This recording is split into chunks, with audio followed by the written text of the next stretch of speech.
Olá, está no ar mais um CB Saúde na TV Brasília e redes sociais do Correio Brasiliense. Eu sou Carmen Souza e o nosso convidado de hoje é o médico José Humberto Pereira Júnior. Ele que é ortopedista e traumatologista do Grupo Spine. Você pode participar aqui do nosso programa e nossas lives do YouTube e Facebook. Lembrando que todo o nosso conteúdo também está disponível em podcast. Muito bem-vindo, José. Obrigado, Carmen. Prazer estar aqui colaborando, contribuindo com informações para as pessoas, para que tenha mais saúde no dia a dia. E muitas pessoas, né? O OMS estima aí que de 8 em cada 10 pessoas ou já tiveram ou vão ter dor na coluna em algum momento da vida. É gente pra caramba, né? Exatamente. Quem são essas pessoas? Qual é o perfil dessas pessoas aí que têm lombalgia? Bom, hoje em dia não tem tanto assim um perfil específico. No consultório vemos pacientes desde adolescentes até idosos com dor nas costas, dita dor na coluna, e que muitas vezes a gente atribui a questão que realmente mais uma dor nas costas, sendo o motivo principal as questões posturais, as questões relacionadas à parte ocupacional também, enfim, por não ficar numa boa posição, e muitas vezes ao sedentarismo também, você cursa com dores nas costas por motivos diversos, mas pelo menos a grande maioria vão ser dores não relacionadas a patologias, e sim dores transitórias, que você ajustando um pouquinho alguma coisa do dia a dia, você já consegue prevenir e tratar da maneira adequada. Dor some, né? Isso. Nesse universo, a gente consegue imaginar quem é aí, quem são as pessoas, ou um percentual de pessoas que aí sim tem um desconforto, ou um comprometimento que aí é mais significativo? Na verdade, relacionado a patologias, especificamente patologias como escoliose, por exemplo, mais comum em adolescentes e sexo feminino. A gente tem uma prevalência maior. Já as outras, por exemplo, artrose na coluna, naturalmente ocorrerão mais frequente em idosos, mas também hoje em dia a gente vê paciente com 45 anos de idade, 40 anos, com uma artrose algumas vezes significativa e já sofrendo de dor nas costas, dor na lombar, dor na cervical. E a hérnia de disco, essa sim, a gente pode, algumas vezes identifica também em pacientes mais jovens, 20 anos de idade. Já operei paciente com 23 anos de idade com hérnia de disco, então não é o mais comum, né? Porque a questão do disco desgastar, ele tem relação com o uso mesmo do dia a dia. O disco funciona como um amortecedor, digamos assim, e nós temos vários na coluna, mas os que mais sofrem realmente são os que da transição da lombar com a bacia, esses últimos que são mais sobrecarregados no nosso dia a dia. Mas, enfim, qualquer pessoa realmente está sujeito, principalmente hoje a questões ocupacionais, algumas vezes vai ter dor nas costas, como eu disse, não relacionadas a patologias, não relacionadas à escoliose, desvios, nem a hérnia de disco, mas dores musculares que são realmente as mais prevalentes mesmo. O que vem muito à cabeça é por conta do uso excessivo de dispositivos eletrônicos, celulares, tablets e uma sensação de que a coluna aí é das partes do corpo mais afetada. Não tem muito tempo, começaram a se fazer projeções, inclusive, de como é que nosso corpo ficaria daqui a alguns séculos por conta, né, do uso de tecnologia. Aliás, projeções assustadoras, né, muito curvado, o dedo, né, engarra, assim, claro que isso ainda não está acontecendo. Sim. Mas você começa a perceber, José, assim, essa relação muito forte do celular o tempo todo com esses desconfortos, ainda que não sejam essas complicações mais graves que você trouxe há pouco? Sim, sim. O celular, o problema maior é que a cabeça vai ficar abaixada, então o pescoço tem que tolerar esse peso da cabeça. Semelhante a um martelo, digamos assim, que ele é mais pesado em cima, e se você mantém ele alinhado, a força que você tem que fazer ali para você segurar é menor. Se você deixa inclinar, então, consequentemente, vai ter que tracionar mais. E isso, o pescoço também, a região cervical sofre mais. No médio e longo prazo, com desgastes propriamente, que seria desgaste do disco, desgaste do osso propriamente, que é chamada artrose. Mas, no primeiro momento, seria relacionado à questão das dores mesmo, as dores musculares, que vão afetar principalmente cervical e dorsal, que aí seria mais ou menos semelhante a quem trabalha com notebook também, que vai ficar um pouco com a cabeça, um pouco inclinada, e isso também sobrecarrega um pouco mais essa musculatura dessa região, proporcionando essas dores musculares, desconfortos, principalmente quando fica um tempo maior aí, acima de 40 minutos, acima de 1 hora direto. Então, você tem mais chance de desenvolver essas mialgias que nós chamamos. E a gente pode pensar em pausas, assim, nesse sentido? Depois de uma hora, fazer um intervalo? Geralmente, o recomendado a cada 40 minutos, você pelo menos se levantar, né, da sua cadeira, no caso, para ir fazer alguns exercícios, alguns alongamentos breves e simples também, no caso, para a cervical, especificamente para a região dorsal, né, dizendo em relação a quem trabalha muito com o computador, seria basicamente trazer para frente a cabeça, trazer para trás, inclinar para a lateral. E quando você faz isso de pé, é bom que você também trabalhe a sua lombar, que também, à medida que você vai ficando mais tempo sentado, começa a ter dores relacionadas a ficar na mesma posição. Mesmo que esteja na posição adequada, com as costas apoiadas, a lombar apoiada, usando uma cadeira ergonômica, que vai, né, justamente dar o apoio adequado para a região lombar e a região dorsal, mesmo ficando nessa posição, por um tempo acima de 40 minutos, 50 minutos, já começa a gerar desconforto. Então, o bom de você levantar e mudar a posição é exatamente, né, você se alonga ali rapidamente e essa frequência maior é mais importante do que no fim do expediente você ficar lá uma hora se alongando.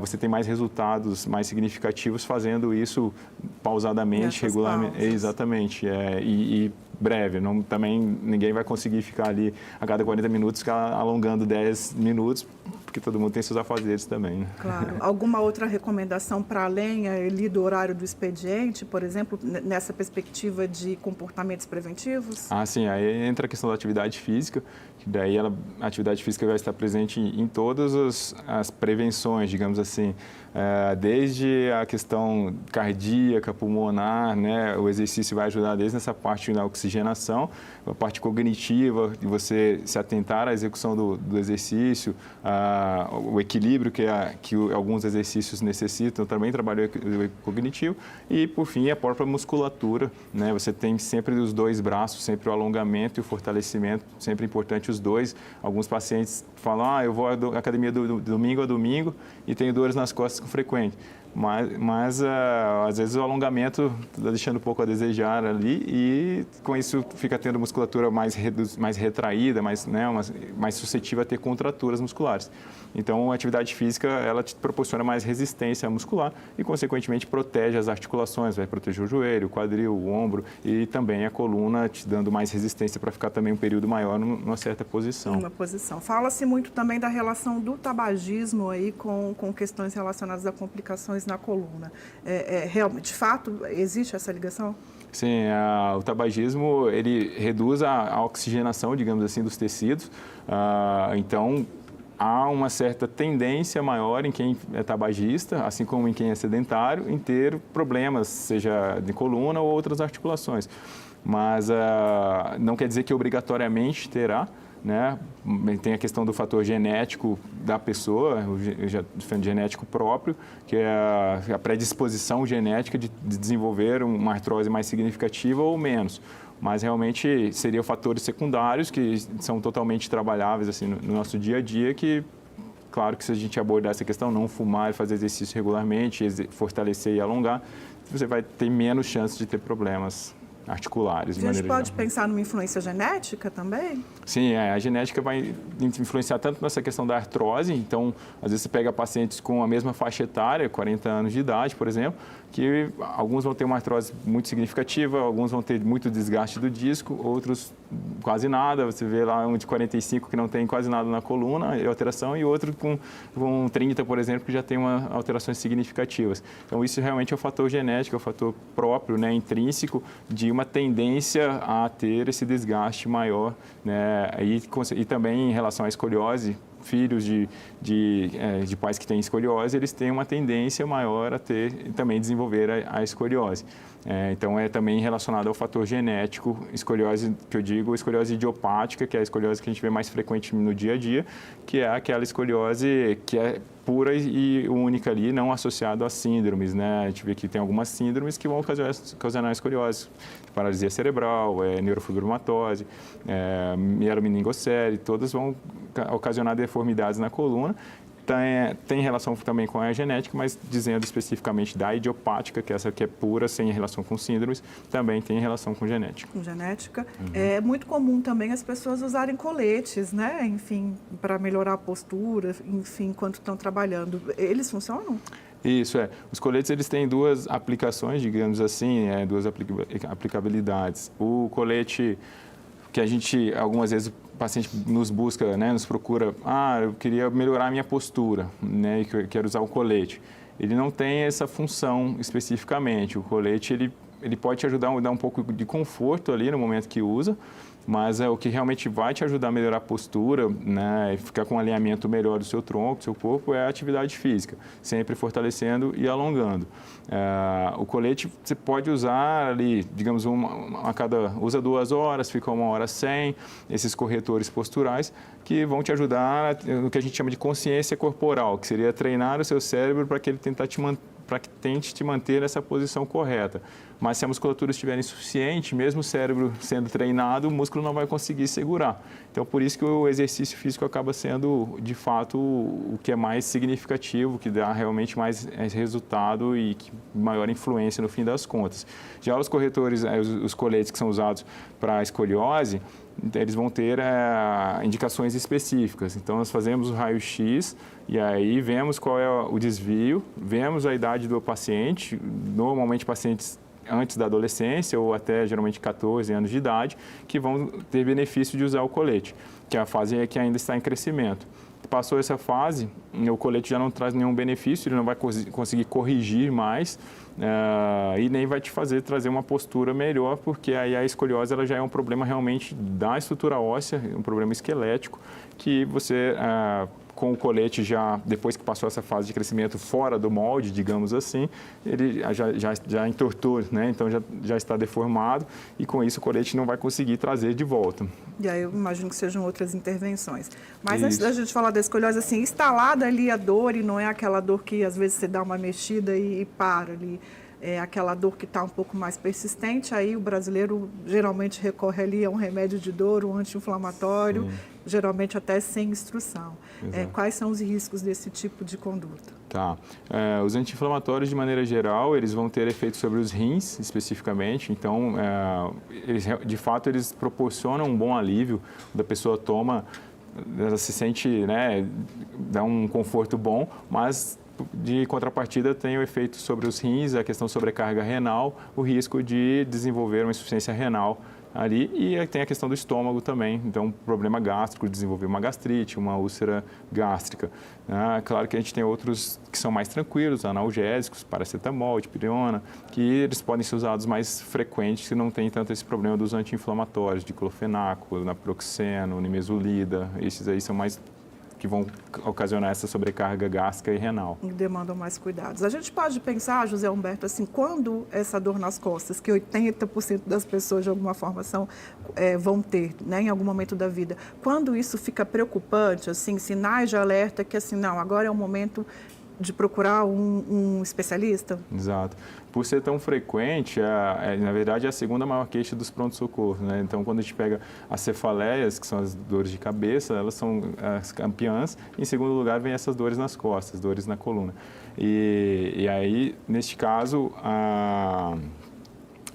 a dor na coluna, ela vai ser mais preocupante quando ela é mais duradoura ou quando mais intensa. Então, dores transitórias são as que as pessoas sentem no dia a dia justamente por ser tão frequente.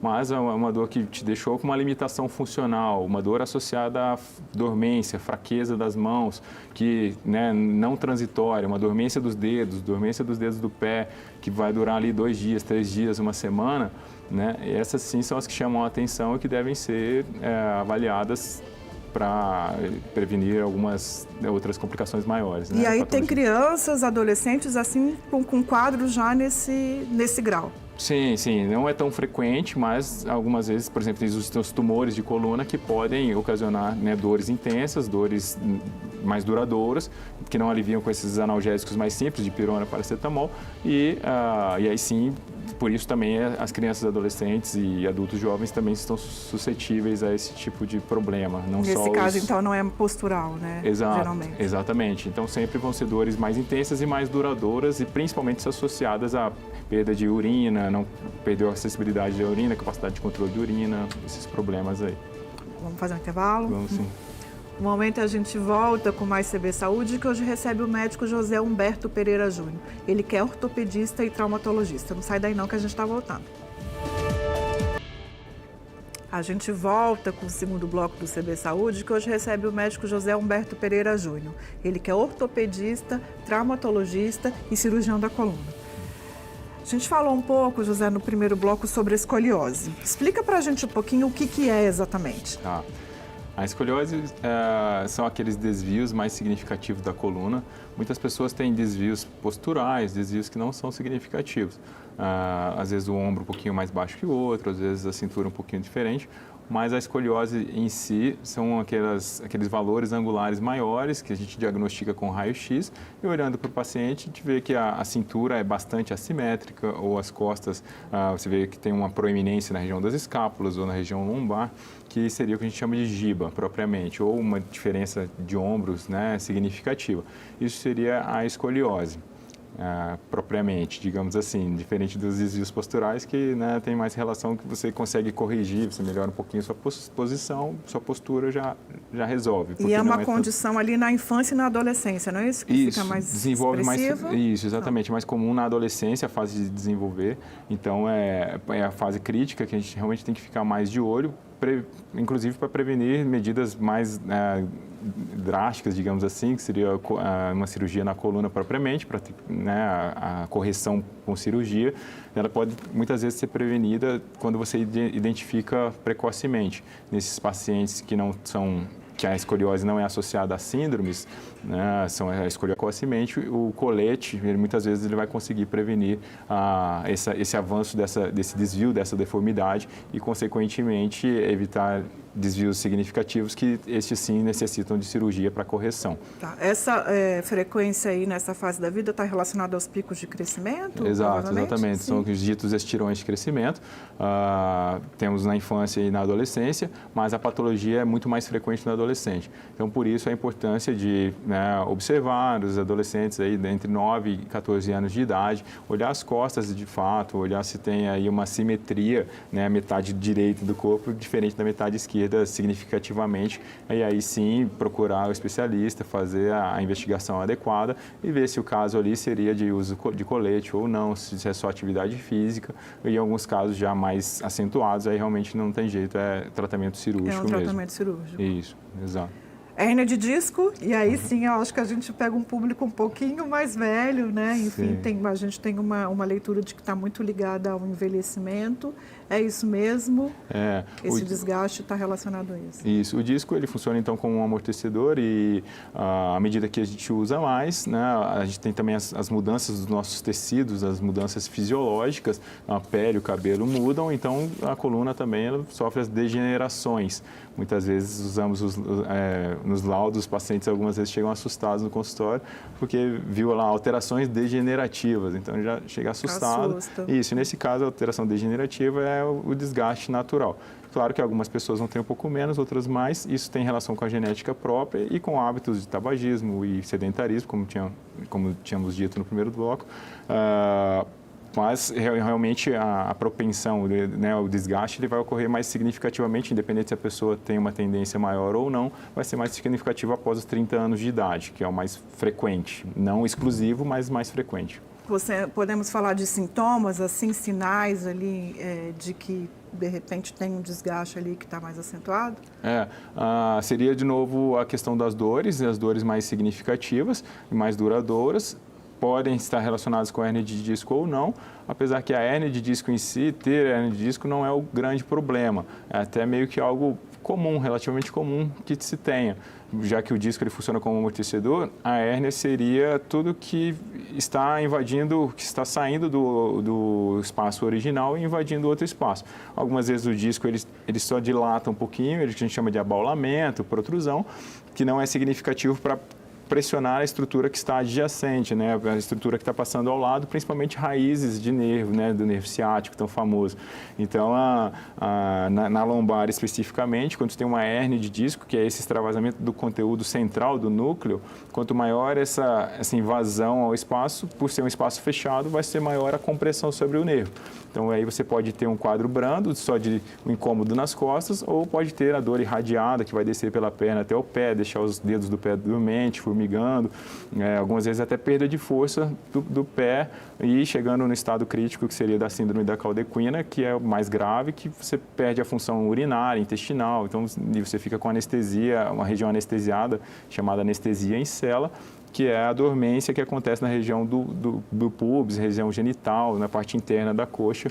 E essa sim seria uma emergência que necessitaria uma abordagem cirúrgica imediata, que seria o único caso, né, de emergência. Da cirurgia imediata, né? Exatamente. Mas há aí indicações para cirurgias em casos menos graves. Exato, Em casos menos graves são aqueles casos, o que é mais frequente, né, que a gente vê no dia a dia, são aqueles casos que a gente tenta outras alternativas, né, de tratamento, alternativas terapêuticas, fisioterapia, medicação adequada, e mesmo assim a dor ela continua resistente, gerando uma importante limitação para o dia a dia da pessoa, capacidade, né, laboral comprometida, atividade física comprometida. Então, acaba necessitando da cirurgia para fazer o reparo direto na estrutura e, consequentemente, devolver a qualidade de vida para a pessoa e as condições para que façam suas atividades diárias. Imagino que quando o paciente escuta que precisa fazer uma cirurgia na coluna, tem aí todo um medo, enfim, né? A gente tem ali uma preocupação direta com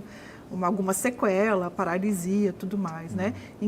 Como é que é isso hoje? Assim, tem um avanço nesses procedimentos? Eles estão menos invasivos? O que se tem aí de tecnologia para esse tipo de procedimento? Tá. A cirurgia, alguns sim, assustam bastante, outros veem como alívio, porque justamente por estar em uma condição crítica ali e arrastada, então chega uma situação que se diz, nossa, me faz alguma coisa aqui para que me tire dessa condição. Então, a cirurgia, ela nunca, exceto nesse caso que eu disse de síndrome da caldequina, que é extremamente raro, ela nunca será a primeira opção.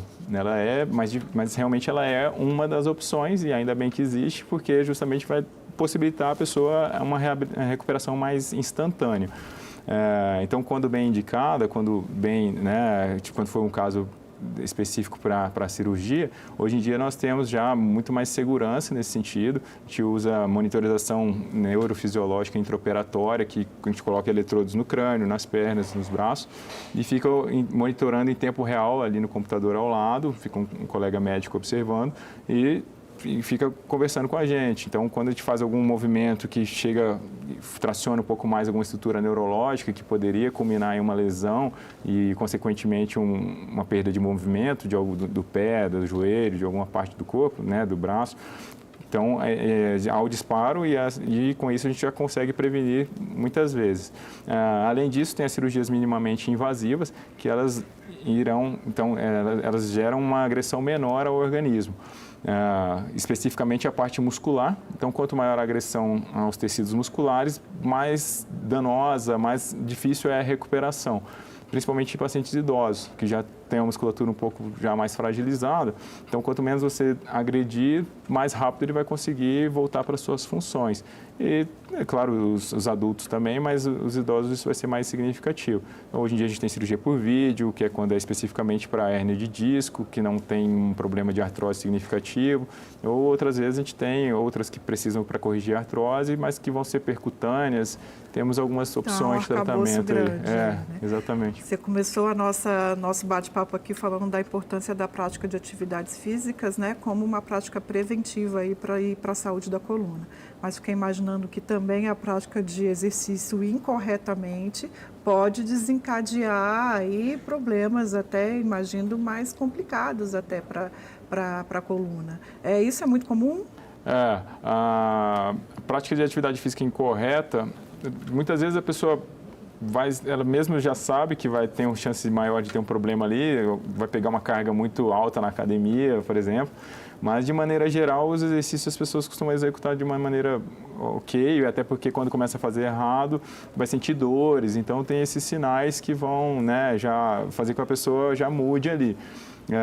Mas, assim, por não ser tão frequente a prática incorreta, a gente realmente recomenda assim, faça o exercício e observe, se começar a sentir dores, desconfortos significativos, muda o tipo de exercício. Mas não deixe de fazer exercício com receio de que, será que eu estou fazendo certo ou errado? Muito dificilmente faz errado. E nos casos em que faz, geralmente o paciente ele meio que já tem uma noção de que está fazendo ali. Sabe que está doendo, né? Estamos caminhando para o fim, infelizmente, José Alberto, mas para quem está terminando aqui, a gente deixa um recadinho aí da importância dos cuidados com a saúde aí da coluna. Sim. Bom, o recado final é atividade física sempre.